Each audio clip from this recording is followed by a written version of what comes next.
Bas Rutten's liver shot is the stuff of myth. Bang, bang, and that's... Oh!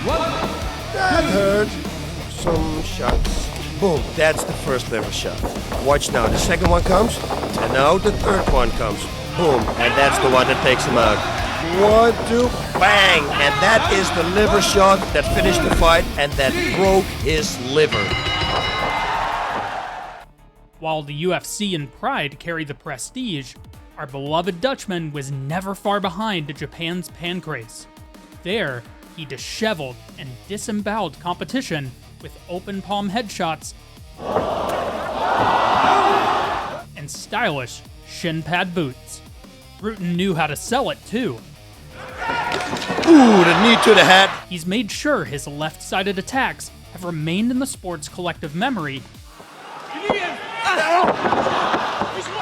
with compilations, instructionals,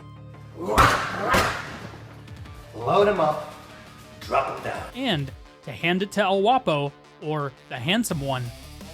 It's well-deserved folklore. Decades after his retirement, Bas Rutten's ability to turn vital organs into sludge remains the bar for aspiring body snatchers. In MMA's infancy, he managed to touch upon something still sought after today, something quite special, given the general state of MMA striking at the time. So what made Rutten so special? Was it just raw power, or something smarter? Rutten's style may have been adapted into the fast-footed, shifting bang Muay Thai of TJ Dillashaw fame, but Rutten himself was often simple and effective in contrast to his leg-snapping ground game. He was a one-at-a-time type of striker, and if he expanded, it was usually a 1-2-3. As he explains in How to Liver Shot, Rutten believes that if his punches were thrown with enough power, his opponents would be too spooked to counter effectively. A scared man waits and defend. He does not stand and trade. When I throw power shots, you see me loading up. And I know the technical guy is going to say, well, Bas, you're an open target, your hands are all the way here. If that first punch is really hard and he respects your punch, this guy's going to be in defense. Plus, I'm not going to fight him in slow-mo. But, unlike the rest of his class, Rutten knew about bodywork. He didn't just hit the body to open the head. In fact, he often did the opposite. And he looks at me going down and there's a punch coming and suddenly a headshot comes, he's going to go, oh shit, hands go up fast. And he's going to expose himself and there's your liver shot. He saw the body as a pathway to finishes in and of themselves. When Rutten teaches the liver kick now, it's all about power. Now look what I'm doing, my hip is here. I make this and the hip is still here. I'm going to step sometimes simultaneously with the right. And at the moment I do this, I can rotate my upper body and you can generate so much force. His most common liver kick was thrown with a step-up, standing square for a moment before swinging the leg. Here's a huge one against Yanagisawa. Rutten waves his right hand to cover his step-up and swings his boot like a battle axe. Versus Inagaki, Rutten first threw the left hook to create a threat, then again as a throwaway to make his opponent block high, just like he taught. 10分経過10 minutes. That's the liver kick and the liver punch. But Rutten also knew how to tone it down, throwing with more snap than thud. Here's a bare basic one against Maurice Smith, popping in with his right foot and belting the stomach with his left. Or he could keep his power, but set up the switch more gently. Rutten talks his viewers through when he gutted Inagaki. I bring my left hip back, like now, and wait till he makes a right. See, and now I go, boom. And that was the liver kick. 2, 3, 4. He shortens his stance preemptively, waits for Inagaki to throw, and then only has to step through a little to chamber his kick. The step-up wasn't only good for power, though. If a fighter is handy with the right-sided kicks, the step-up can act as a feint. Takaku Fuke made this mistake as he tried to check Rutten's step-up. incorrectly reading the right low kick and paying for it with his liver. This was Rutten's bare bones liver kick. Step up, swing through, and disembowel the opponent. But as Rutten tore through bodies at Pancrase, he customized his favorite weapon with all the bells and whistles of a technician. So how did Rutten transform his prized kick from an all-purpose shotgun into a Swiss Army knife, surgically carving up the liver? Some of Rutten's best liver kicks came when he convinced his opponent to let their hands go. Against Guy Metzger, Rutten kicked reactively on the back foot, slinging shin to ribcage as Metzger reached out looking for a clinch. Watch as he frames, ensuring Metzger doesn't get too close too early, and then folds the American in half. El Guapo landed a very similar kick against Kengo Watanabe, timing it under the outstretched right hand and cracking the undefeated body.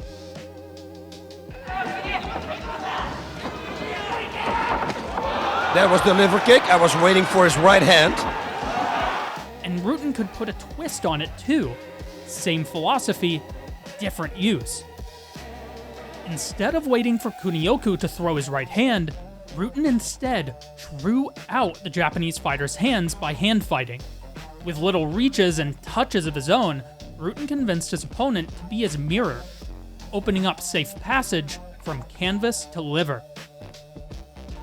Counter-kicking is already tricky at the best of times, ceding control of the distance to your opponent.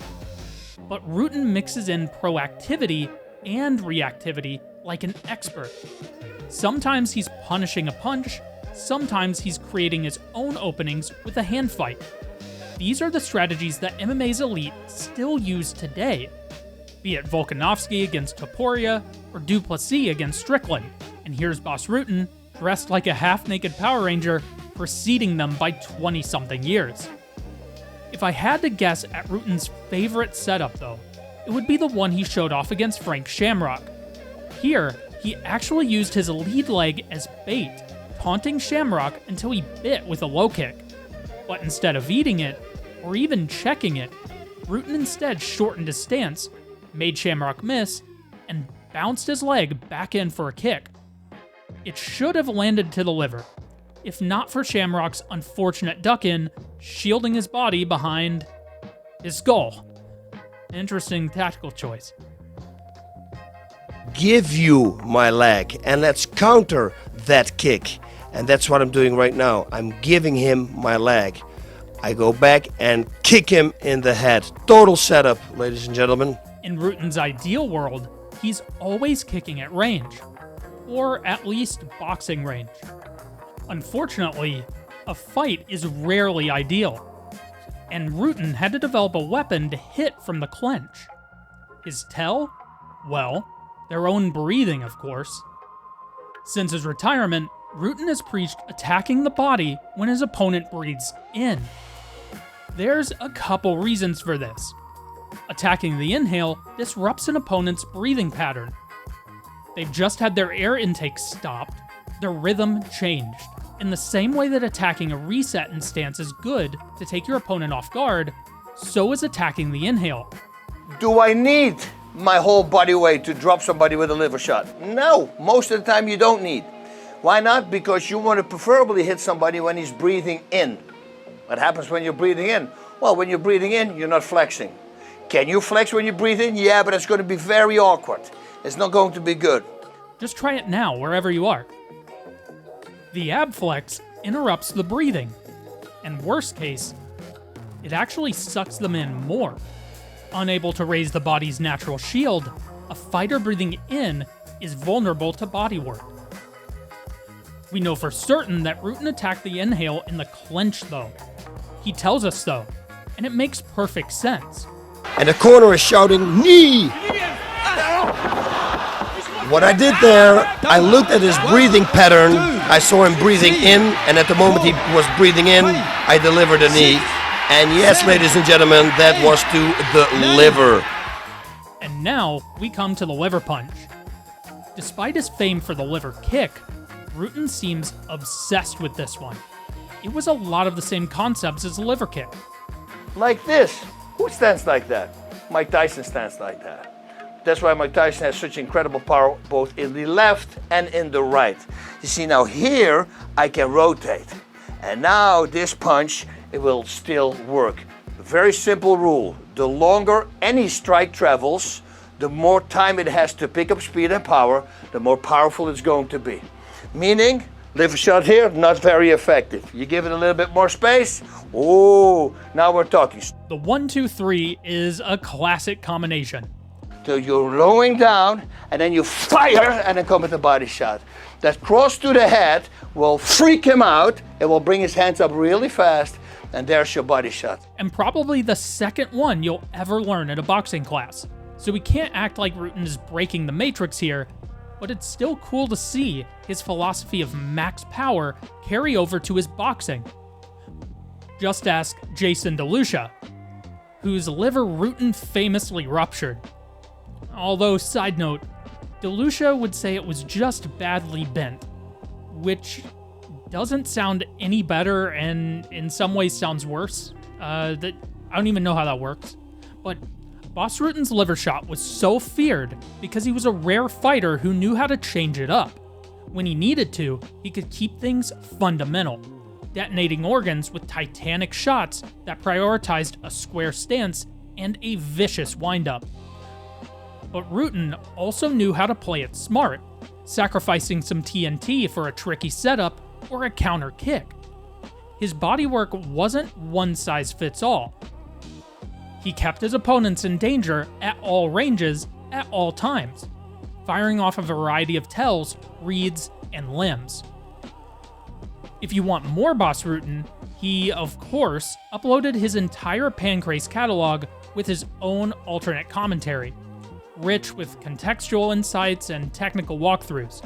They've been vital eye-openers when making this video. So, thanks, Bas. Go check it out, everybody, if you never have. As for legacy, Bas Rutten is the foundation on which Duane Ludwig's Bang Muay Thai is built.